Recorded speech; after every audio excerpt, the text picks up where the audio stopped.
जय माता दी, राम राम। कैसे हैं आप सभी? बहुत बहुत स्वागत है आप सभी का हिमाचल की खूबसूरत वादियों में। मैं मधु बहुत बहुत बहुत स्वागत करती हूँ। आज बहुत खुशी का दिन है। महीनों बाद ऐसा जी कर रहा है उछलने कूदने का, क्योंकि भाई परेशान हो गए थे। और अभी मुद्दे पे आती हूँ डायरेक्ट। क्या है खुशी की जो वजह है, वो क्या है? वो है बारिश।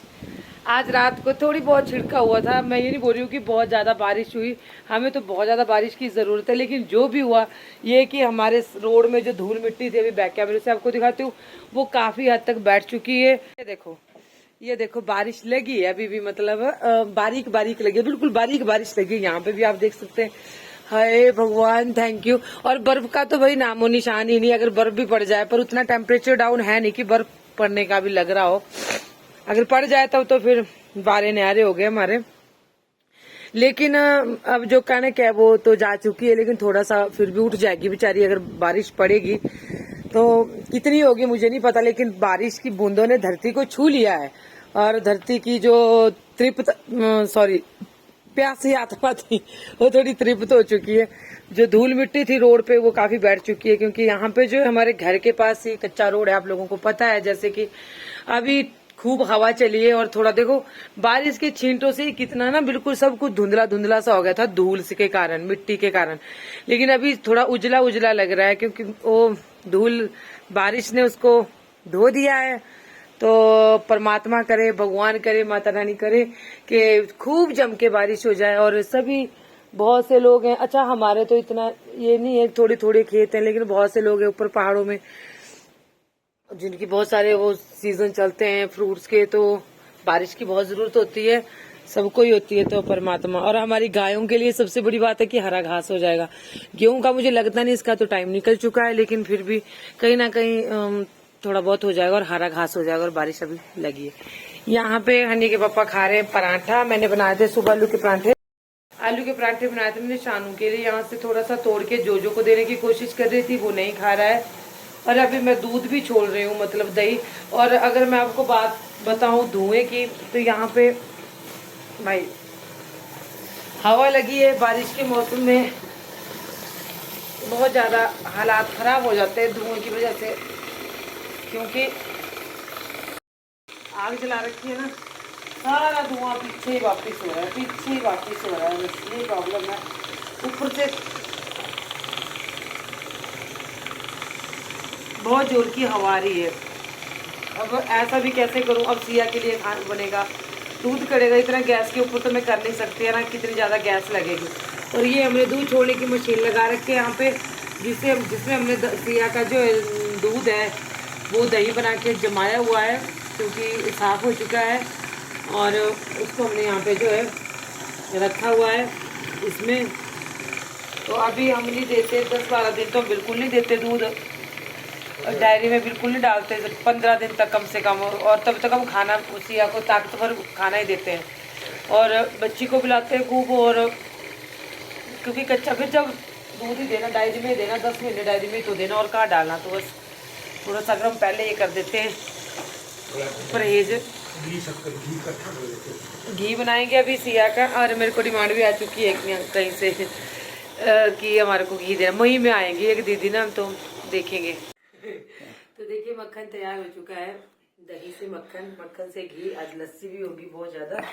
तो इस तरह से फिर हम निकालते हैं मक्खन को बाहर। वाह। तो ये मशीन को काफी लोगों ने सवाल किया था कि उल्टा क्यों लगा रखी है। अब मैं इसका आपको रीजन बता देती हूँ।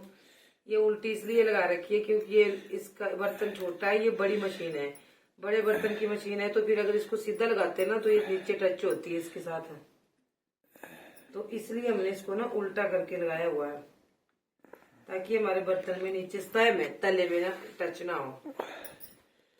देखो कितनी यम्मी नोनी है।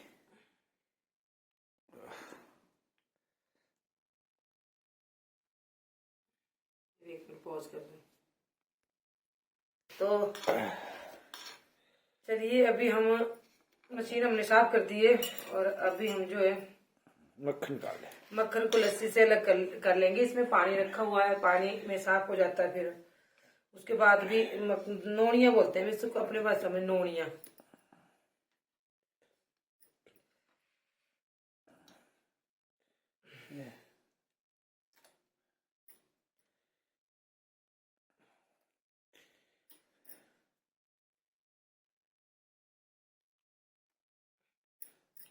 पहले घड़े में छोड़ते थे, वो बड़ी टेस्टी होती थी मक्खन। बड़ा समय लगता था उसमें।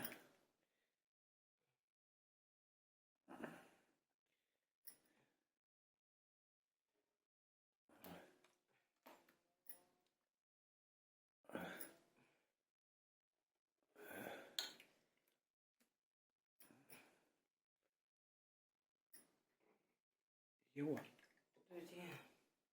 लो जी, फोटो खींचने को तेरा। अभी थोड़ा सा बचा ना, ताजा ताजा मक्खन क्या करूं, मेरे को तो मैं बड़ी शौकीन थी, जब खाती थी तब मिलता नहीं था, और अब जब मिलता है तो बचता नहीं। ये सब की कहानी, बड़ा शौक होता था मेरे को, पहले कोई मक्खन दे दे, हाय मैं देखती रहती थी। हमारी माता जी हमारे को मक्खन ही दे दे, फिर वो बोलते थे कि नहीं फिर घी बनाना है, बेचना है, तो नहीं मिलता था, तो पर शौक बड़ा होता था खाने का। अच्छा, फिर उस टाइम ऐसा भी था, चलो मक्खन की तो कोई चोरी भी नहीं होती, वो ताले के अंदर रहता था सब कुछ। क्योंकि ताले की प्रथा बड़ी होती थी, आज तो हम जानते भी नहीं ताला। हमने अपने बच्चों को कभी ताला सिखाया ही नहीं है कि ताला भी होता है कोई चीज। इनका ही है, इनके लिए ये ताला किससे देना है ना। लाओ बस।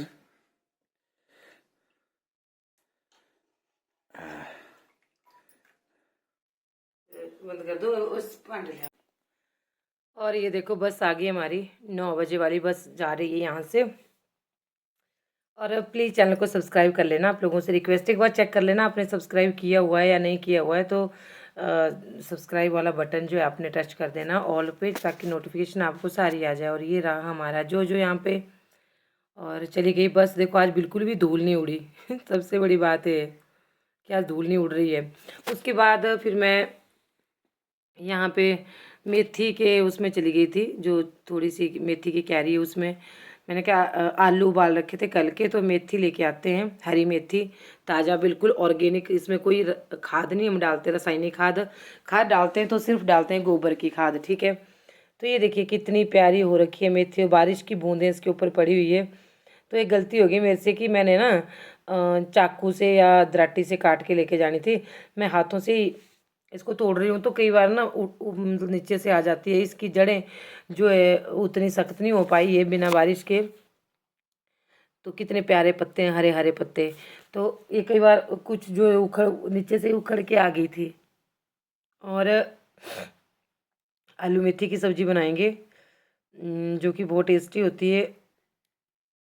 कई दिनों से रेसिपी शेयर नहीं कर रही हूँ, ये देखो ये पटके भी आ रही है ऊपर को, इसी तरह से ऐसे ही।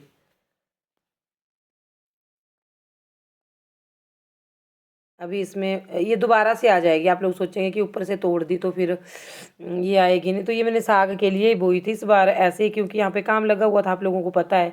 तो ऐसे नहीं चीज़ें ये की थी कि इनमें कुछ हो जाएगा, बस साग के लिए, सब्जी के लिए, नहीं तो फिर इसमें तो आगे बीज भी निकल जाता है ना, खाने के लिए भी हो जाती है मेथी। पिछले साल हमारे काफ़ी मेथी हुई थी, जो मैंने अपने लिए भी रखी थी, गायों के लिए भी काफ़ी सारी मेथी खिलाई थी अपने खेत की।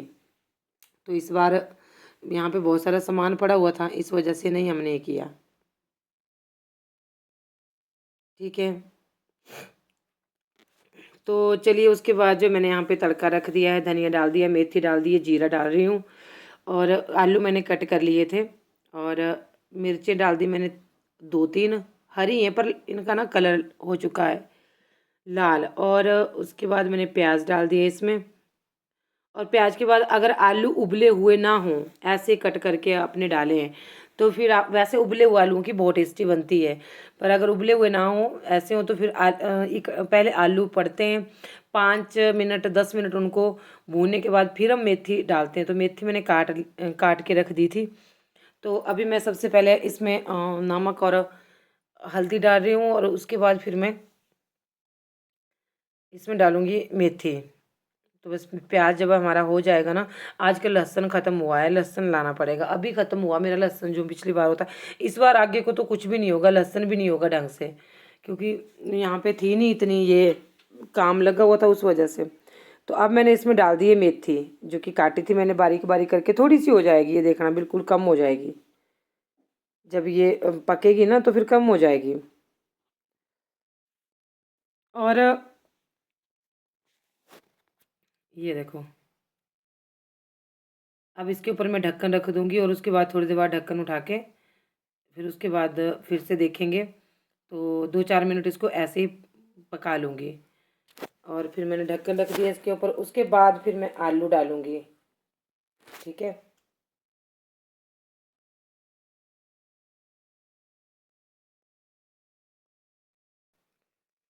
तो ढक्कन उठा के देखा मैंने, फिर काफ़ी तो कितनी सी बच गई, थोड़ी सी बच गई ना, बहुत ही ज़्यादा टेस्टी बनी थी, बहुत ज़्यादा बोलते हैं जिसको। तो ये देखो अब मैं इसमें आलू डाल दूँगी। अब थोड़ा सा पानी, मतलब बिल्कुल कम, एक कड़छी पानी की डालूँगी। उसके बाद इसको फिर से ढक के पकाऊँगी थोड़ी देर। ये देखिए अभी तैयार हो चुकी है। इनमें इसमें नमक भी रच गया अच्छी तरह से। ये देखो सुबह सुबह ही चाय भी उबल गई थी। और उसके बाद आपको सिर्फ दिखाने के लिए, ऐसे कि हम पहले ना हाथ के ऊपर खाते थे, अब थाली में भी ऐसी बात नहीं है, लेकिन पहले मैं ऐसे हाथ से हाथ के ऊपर ही रोटी, पहले बड़े बुजुर्ग को जल्दी जल्दी काम को जाना होता था, एक फुल्का दे दो और हम भी अपने आप भी, बच्चे भी, बस दे दो उसके ऊपर, फुल्के के ऊपर ही दे दो। तो मैं दाहिने हाथ से खा रही हूँ, यहाँ पे आपको फ्रंट कैमरे में लग रहा होगा कि मैं बाएं हाथ से खा रही हूँ, तो नहीं, मैं दाहिने हाथ से खा रही थी। और इस तरह से अगर आप बनाओगे ना, बहुत टेस्टी लगेगी, बहुत ज़्यादा टेस्टी। मक्खन मैं खा नहीं सकती, तो मक्खन वैसे खाना भी नहीं, अभी सिया का मक्खन छेड़ना नहीं है जब तक हम उसको घी का गिलास साइड में ना निकाल लें। कैसी लगी आपको आज की वीडियो, कमेंट करके ज़रूर बताना। आप लोगों के सपोर्ट के लिए बहुत बहुत धन्यवाद और आप सब लोगों के लिए बहुत सारी दुआएं। जो भी मेरे भाई बहन, जो भी देखने वाले किसी मुसीबत में हो, परेशानी में हो, भगवान मेरी महामाई उनकी परेशानी को दूर करे, उनके बच्चों को कामयाब बनाए सबके, और सबको स्वस्थ रखे। मैं यही भगवान से हमेशा कामना करती हूँ, हमेशा दुआ करती हूँ। तो चलो, लास्ट में एक रिक्वेस्ट रहती है हमेशा, चैनल को सब्सक्राइब कर देना, वीडियो को लाइक कर देना। लाइक करने से क्या होता है ना, फिर यूट्यूब देखता है कि इस वीडियो को अच्छे लाइक्स मिले तो इसको आगे और लोगों के पास भेजना चाहिए। तो ये मतलब होता है लाइक लाइक बोलने का, जो हम बोलते रहते हैं ना, लाइक कर दो, लाइक कर दो। ठीक है, तो चलो मिलते हैं फिर अगली वीडियो में शाम के टाइम। जय माता दी, राम राम।